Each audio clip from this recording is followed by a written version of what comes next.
Il y a très longtemps, il y avait une tanière sur la colline au pied de cet arbre où vivait un renard avec sa petite renarde. C'était la plus belle histoire d'amour de tous les temps. Le renard et la renarde s'aimaient tendrement.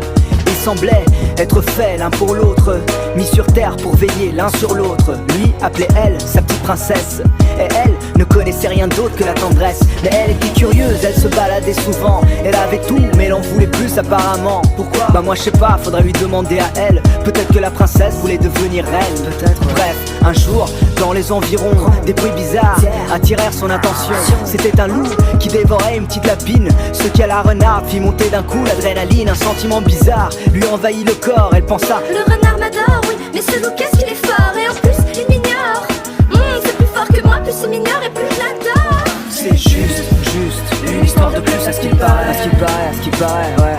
C'est juste une histoire de plus à ce qu'il paraît, à ce qu'il paraît, ouais. C'est juste une histoire de plus à ce qu'il paraît, à ce qu'il paraît, à ce qu'il paraît, ouais. C'est juste une histoire de plus à ce qu'il paraît. Ce soir-là, la petite renarde ne rentra pas à la tanière. Le renard la chercha partout mais rien à faire. Elle avait décidé de suivre le loup partout, mais le loup s'en foutait d'elle, lui tuait, c'est tout.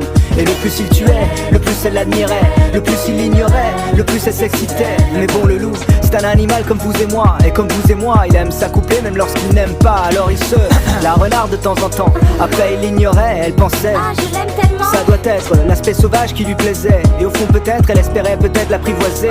Ça doit être le côté maternel de la femelle, s'obstiner à s'attacher aux créatures cruelles. En tout cas au loup, elle intéressait peu. Pour lui, tout ça, ce n'était qu'un jeu. C'est juste une histoire de plus à ce qu'il paraît, à ce qu'il paraît, à ce qu'il paraît, ouais. C'est juste une histoire de plus à ce qu'il paraît, à ce qu'il paraît, ouais. C'est juste une histoire de plus à ce qu'il paraît, à ce qu'il paraît, à ce qu'il paraît, ouais. C'est juste une histoire de plus à ce qu'il paraît. Sur la colline, le renard n'était plus revenu. Parti à sa recherche, personne ne l'avait revu. Sur la colline, on raconte plein d'histoires. On dit qu'il est monté sur la montagne et s'est tué par le désespoir.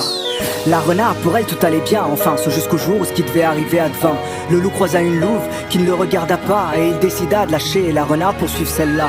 La petite renarde en pleurs sur le sol couché, en douleur, parce qu'elle allait accoucher. C'est pas vrai? Ouais, elle était enceinte de quelques mois, elle criait, mais personne n'entendait sa voix. Le petit, lui, voulait sortir du ventre, déjà trop de patience, il ne pouvait plus attendre. Il voulait conquérir le monde rapidement, alors il commença à donner des coups de pied violemment. C'était un animal cruel comme le loup son père, ambitieux et insatiable comme la renarde sa mère. C'était une créature mauvaise qui voyait le jour, le fruit d'une histoire qui était tout sauf de l'amour.